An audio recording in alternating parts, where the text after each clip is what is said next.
20장과 21장을 같이 우리 살펴보도록 하겠습니다. 지난주까지 우리 19장까지 살펴봤는데요. 20장 21절 같이 보겠습니다. 제목은 사실 너무나 어떻게 보면 많이 들었고 평범한 내용 주제입니다. 오늘의 주제는. 근데 20장과 21장에 보면 이 제목을 선정할 수밖에 없는 또 내용들이 있으니까요. 같이 살펴보도록 하겠습니다. 하나님께 순종하라는 제목으로 우리 민수기 20장과 21장을 살펴보도록 하겠습니다. 자, 20장 1절을 보면 이렇게 되어 있습니다.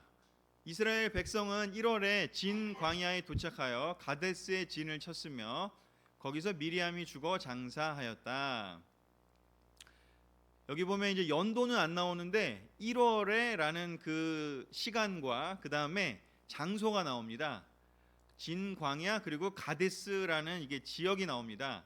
그렇기 때문에 그 월과 그다음에 이 장소만을 봤을 때 시간대를 추측을 할 수가 있는데 그 이유는 뒤쪽에 33장에 있는 이야기를 통해서 알 수가 있습니다. 33장에는 뭐라고 되어 있냐면 38절에 이스라엘 백성이 이집트에서 나온 지 40년째가 되는 해 5월 1일에 제사장 아론은 여호와의 명령대로 호르산에 올라가 거기서 죽었으며 그때 나이는 123세였다. 라고 이렇게 나오고요. 그 앞뒤로 뭐라고 나오냐면 40년째가 되는 해에 가데스로 이동해서 진을 쳤다라는 얘기가 나와요. 그래서 그 시간대가 1월만 나오지만 연도로도 이제 언제쯤인지가 알 수가 있는데 그게 뭐냐면 40년째가 됐다는 겁니다. 그래서 사실 그 앞에 19장까지의 얘기들은 그 전에 나와서 얼마 안 된, 그리고 1월 달에 저희가 시작할 때 보셨지만 처음에 이렇게 준비하고 이동하고 이렇게 이런 얘기였잖아요. 그리고 이동하다가 얼마 안 돼서 벌어진 일들. 근데 지금 그냥 제가 보기에는 한 30몇 년은 지금 훌쩍 뛰어넘은 거예요. 그래서 이 20장 전과 20장 후는 시간적으로 엄청난 차이가 있다. 그렇게 생각하시면 좋을 것 같고, 그렇기 때문에 좀 더 이제 내용 자체도 다른 내용이 이제 나오게 된다라는 것을 우리가 살펴보면서 생각하면서 이 구절들을 좀 보면 도움이 될 것 같습니다. 자, 그래서 이 지금 33절에 보면 그 20장 1절에 보면 1월 달에는 가데스로 옮겨서 누가 죽었죠?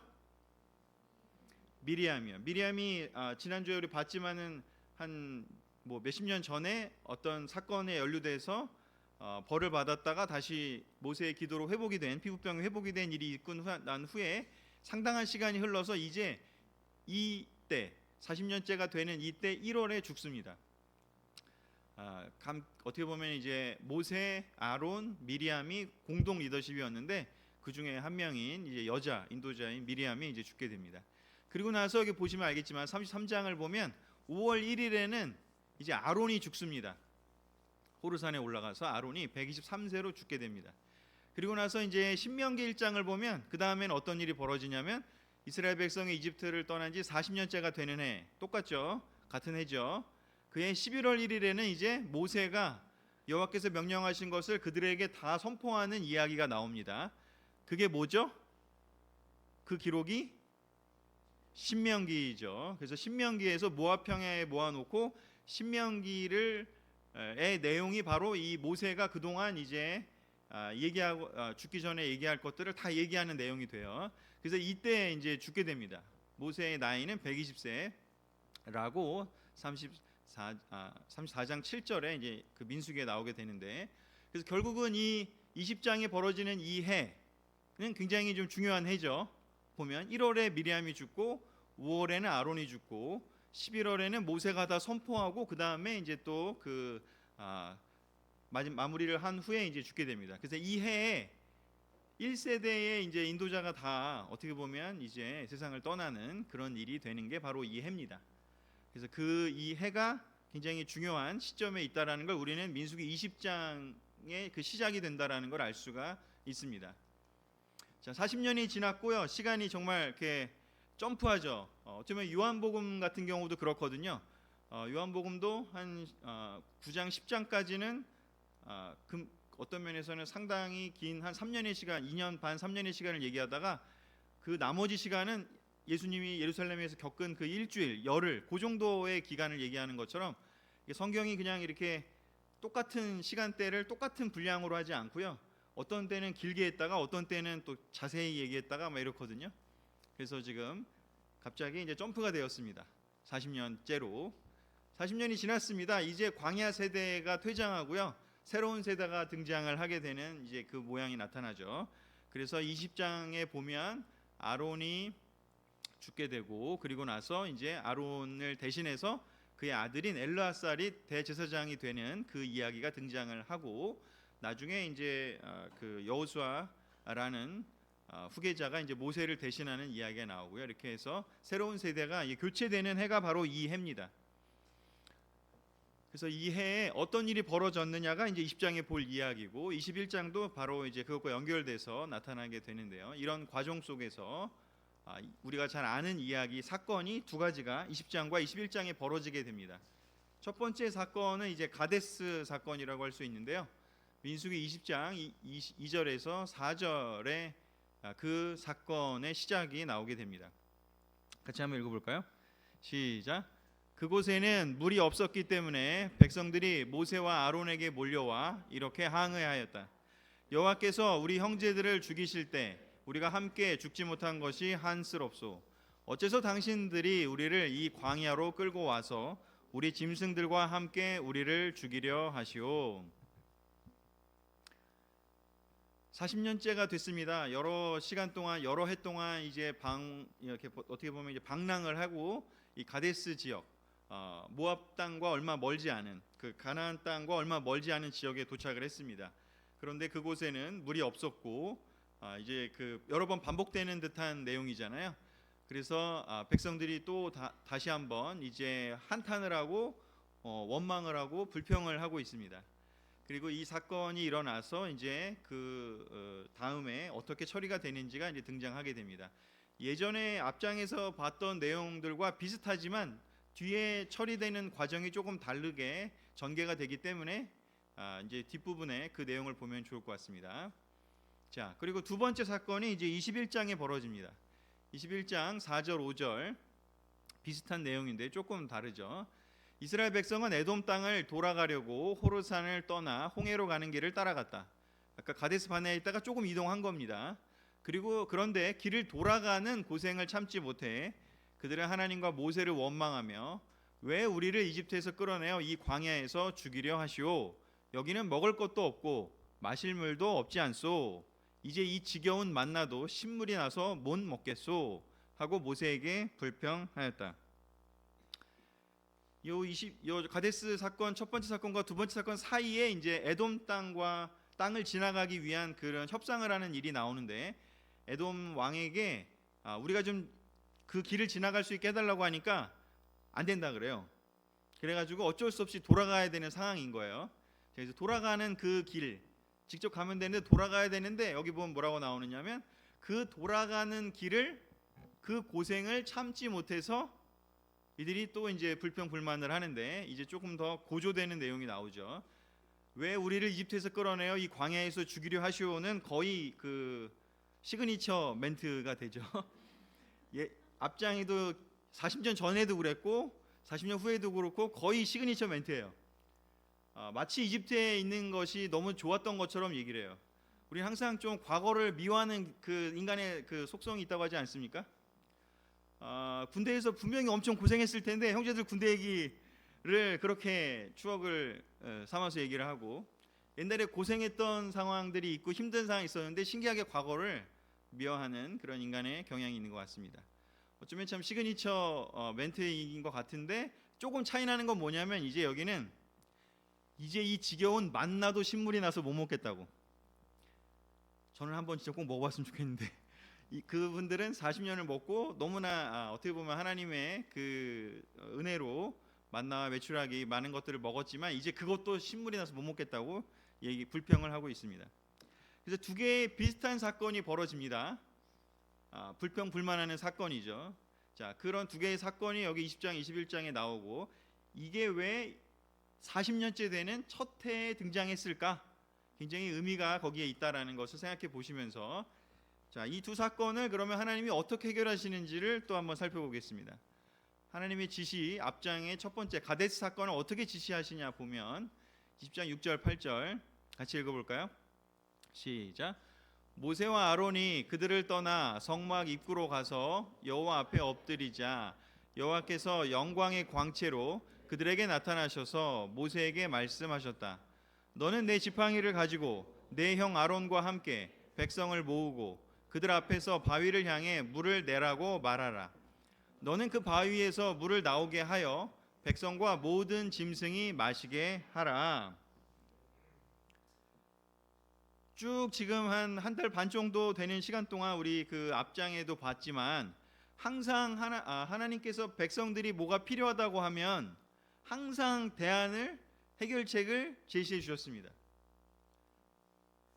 어떤 문제가 있지만 해결책이 있으면 사실은 좀 이렇게 막 힘들거나 그렇지 않은 것 같아요. 근데 해결책이 없을 때 힘들죠.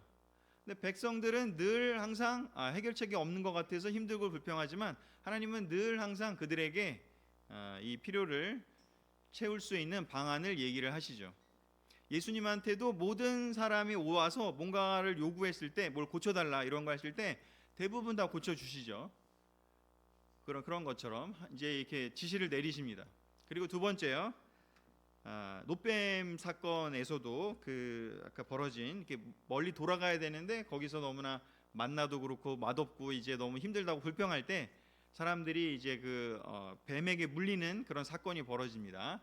그러자 하나님이 이제 지시를 내리는데 똑같이 지시를 내립니다. 두 개의 사건이 이야기가 좀 구조가 비슷한 측면이 있습니다.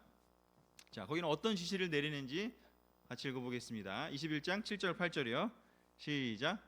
그러자 사람들이 모세에게 와서 우리가 하나님과 당신을 원망하여 죄를 지었습니다. 제발 여호와께 기도하여 이 뱀들을 없애 주십시오 하고 애걸하였다. 모세가 그들을 위해 기도하자 여호와께서 모세에게 노뱀을 만들어 장대에 매달아 뱀에 물린 자마다 그것을 보고 살게 하라 하고 말씀하셨다. 자, 이번에도 똑같이 사람들이 뱀에 물리고 뭔가 아프고 지금 죽게 되는 상황, 독이 퍼지는 그런 상황이 벌어지니까 하나님께 해결을 구했고 모세가 그들을 위해 기도하자 하나님께서 해결책을 제시해 주셨습니다. 그게 뭐냐? 노뱀을 만들어서 장대에 매달아라. 그리고 그 장대에 매달린 그 노뱀을 보고 하나님을 기억하는 사람은 그 살게 하겠다라고 해결책을 제시해 주십니다. 두 가지는 이제 동일하게 지금 어떤 그 비슷한 측면으로 돌아가고 있습니다. 자, 그래서 앞에의 장면을 보면 이제 하나님의 지시를 두 번째 사건은 그냥 그대로 해서 처리가 되고요. 앞의 장면은 한 가지가 더 있는데 그 내용이 뭐냐면 이제 하나님의 지시를 수행하는 그 바위를 쳐서 물이 나오게 하라고 광야나 사막 지역은 이렇게 땅을 파거나 그 바위를 사이를 쳤을 때 거기에 이렇게 오아시스 같은 것들이 나오기 때문에 그것을 하라고 하셨는데 이제 하나님의 지시를 수행하는 모세와 아론을 볼 수가 있게 됩니다. 그런데 이제 잘 보면 여기에 이제 문제가 생기죠. 자, 그래서 모세는 여호와께서 명령하신 대로 여호와 앞에 두었던 지팡이를 가져와 아론과 함께 백성을 그 바위 앞에 모아놓고 이 반역자들이여 우리가 당신들을 위해 이 바위에서 물을 내야 하겠소 하며 지팡이를 들어 바위를 2번 쳤다. 그러자 물이 분수처럼 솟구쳐 나와 백성과 그들의 짐승이 다 그 물을 마셨다. 자, 여기서 이제 그 하나님이 지시한 내용과는 조금 다르게 하나님의 지시를 실천하는 모세와 아론이 등장하게 됩니다. 하나님은 그냥 이렇게 해라라고 하면서 하나님의 이름으로 그 일이 처리된 거를 알려주기를 바랬는데 모세와 아론은 어떻게 하는지 우리가라고 얘기를 하면서 우리가라고 얘기를 하면서 하나님이 없습니다. 우리가 당신들을 위해서 물을 내야 하겠소라고 얘기를 하면서 하나님이 없이 자기 자신들이 그 하나님의 자리를 대신하게 됩니다. 비록 물은 나왔지만 이 장면에 대해서 하나님께서 문제 제기를 하시게 됩니다. 그냥 넘어갈 수가 없고 그래서 하나님이 여호와께서 얘기하십니다. 모세와 아론에게 너희가 나를 믿지 않고 이스라엘 백성들 앞에서 나를 거룩한 자로 높이지 않았으므로 너희는 그들을 인도하여 내가 준 땅으로 들어가지 못할 것이다 하고 말씀하셨다.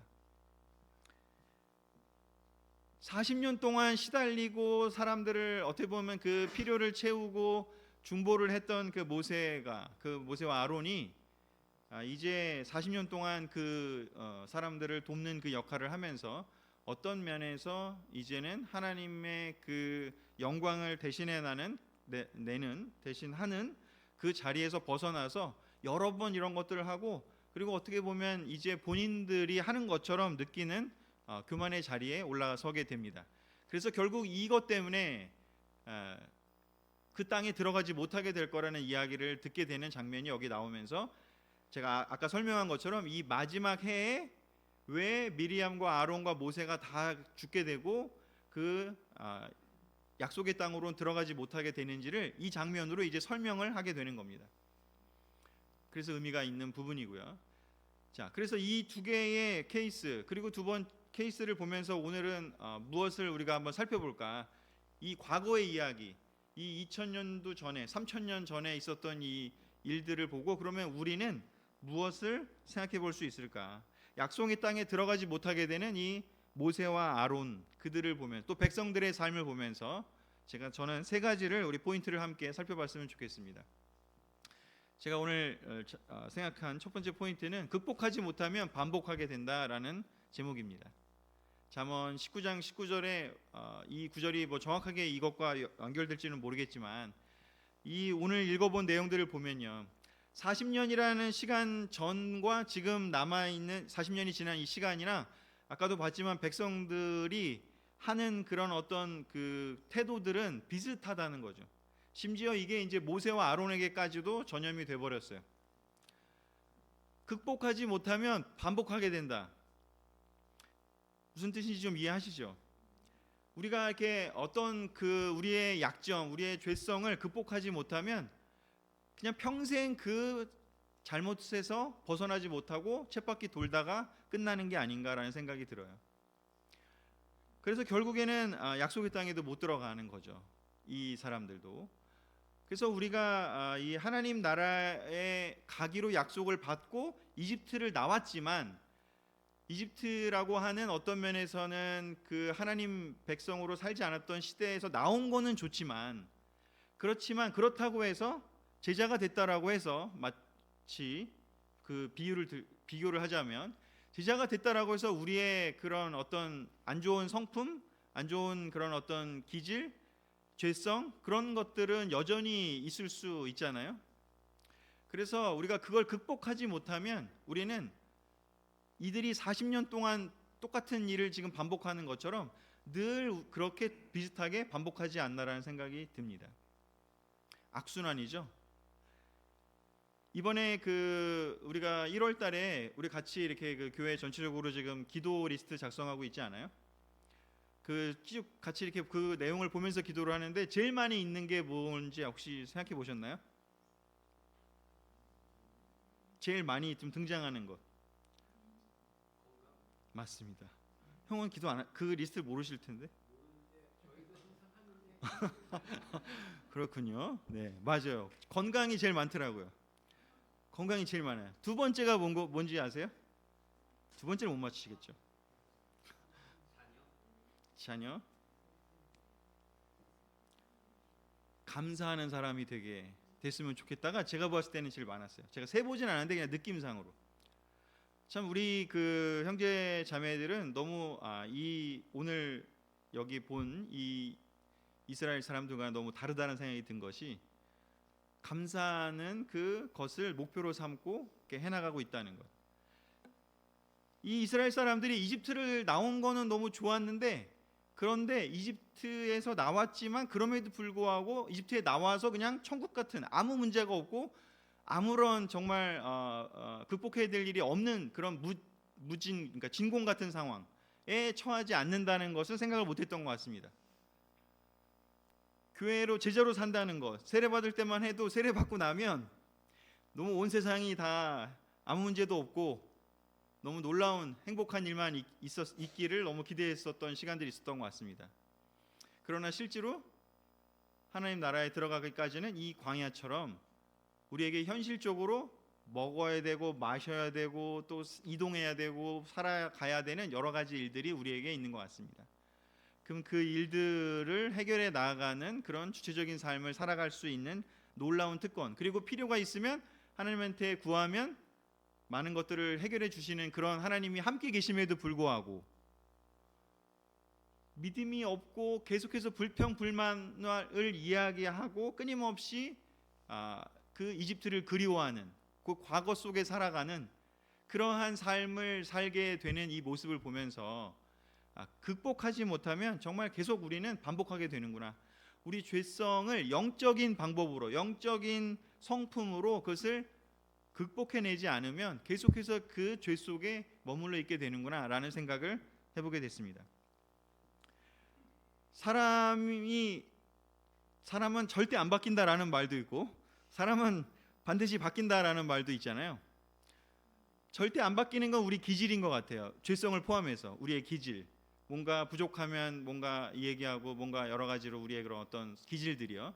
그런데 성경에서는 또 사람이 영적으로 변할 수 있다고 얘기하잖아요. 어떤 게 바뀌는 걸까? 뭐 여러 얘기를 해봤는데 저는 그 성령의 열매를 보면서 성령의 열매는 기질이 아닌 것 같아요. 성령의 열매는 후천적으로 습득이 되는 특별한 하나님의 은사에서 오는 것들이 있는 것 같아요. 그런 것들이 뭘까? 감사하는 것, 그리고 하나님을 찬양하고 거기서 오는 기쁨, 그리고 하나님 말씀을 따라가면서 얻게 되는 희락과 화평과 평강과 그리고 그 모든 것들의 근저가 되는 감사한 것들이요. 그래서 우리가 이 장면을 보면서 기억해야 될 것들이 뭘까? 우리가 악순환을 끊고 선순환을 만드는 것이 너무 중요하다라는 생각을 같이 해봤으면 좋겠습니다. 2024년도에 우리가 함께 지금 기도하고 있는 그 리스트들을 보니까 너무 좋은 내용들이 많아요. 다들 정말 그 기도의 리스트의 내용대로 되면 너무 훌륭하겠다, 너무 좋겠다 생각이 너무 많이 듭니다.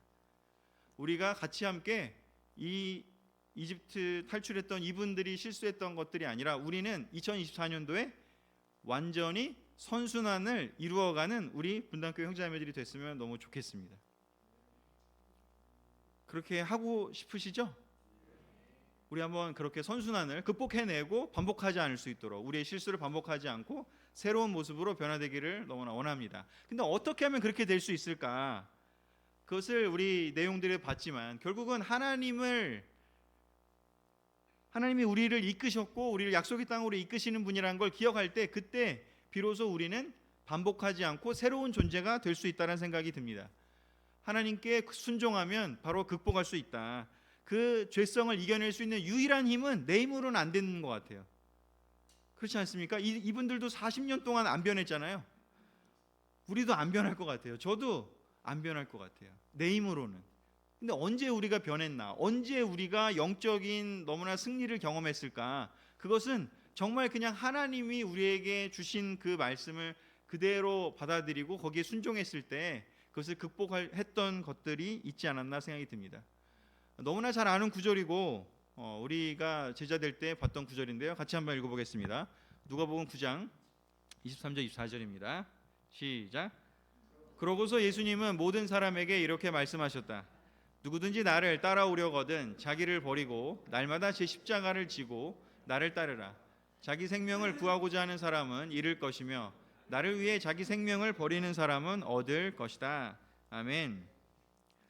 시간이 지나면서 정말 저는 이 구절이 너무나 정답이다라는 생각을 많이 하게 됩니다.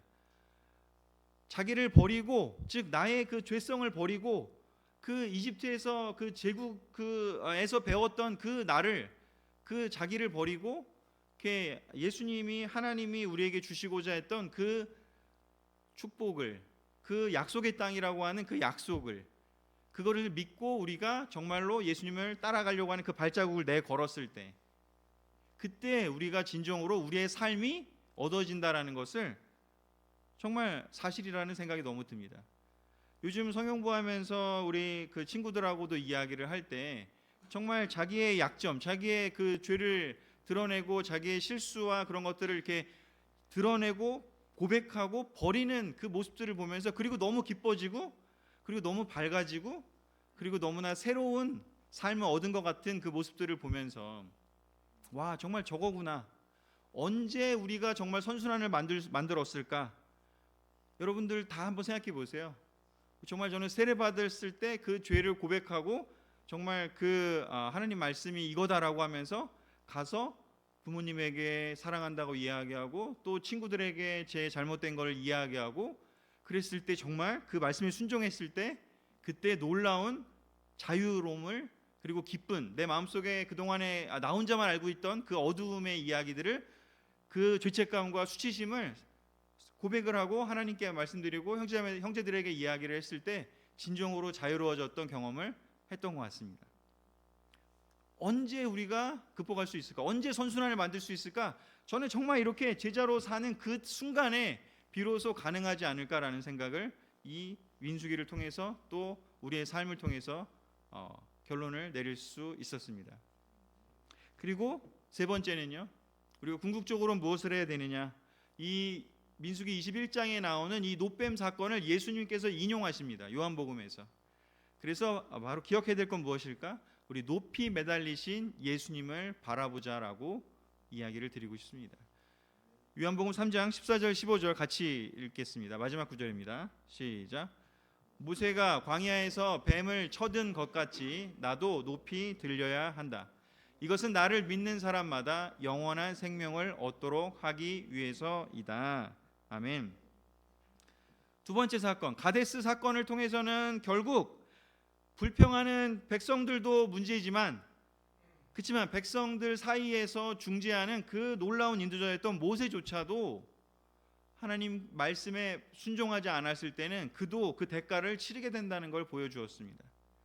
그리고 그 다음 사건, 이 노뱀 사건을 통해서 지금 하나님께서 제시해 준 것은 무엇이냐면 문제가 생기고 해결했을 때 해결을 하시는 예수님의 방법, 하나님의 방법이 뭐였냐면 노뱀을 쳐들고 그것을 보는 사람은 나을 거라는 것이었습니다. 독이 지금 뱀에게 물려서 독이 퍼졌습니다. 그런데 나을 수 있는 유일한 방법은 하나님이 만드신 그 방법을 보는 것이라고 민수기는 이야기합니다. 지금 신약 시대이고 우리는 바로 똑같이 우리에게 독이 들어왔고 사탄에게 영향을 받았을 때 우리가 그것을 해독하고 극복해낼 수 있는 죄성을 이길 수 있는 유일한 길은 바로 예수님을 그 십자가에 매달리신 노뱀처럼 매달리신 그 예수님을 바라보는 것이라고 하나님이 민수기 21장처럼 만드신 겁니다. 그 방법을. 그런데 그 방법이 아니고서는 그 병에서 그 독에서 해독이 될 수 없다라고 얘기를 하시는 것이죠. 예수님도 얘기했죠. 나를 믿는 사람마다 영원한 생명을 얻도록 하기 위해서라고요.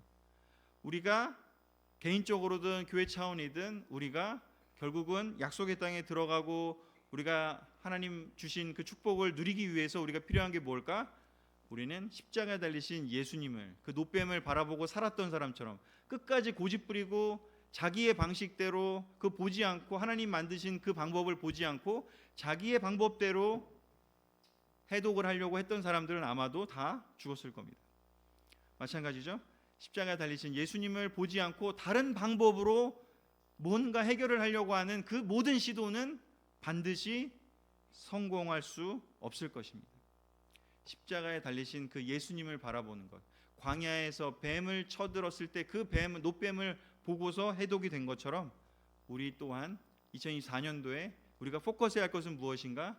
높이 매달리신 그 예수님을 보는 것이야말로 하나님이 만들어 놓으신 그 해독제를 우리에게 처방하는 것이야말로 우리에게 궁극적인 악순환에서 끊어지고 선순환의 해결을 할 수 있는 유일한 방법임을 생각했으면 좋겠습니다. 말씀을 마치겠습니다.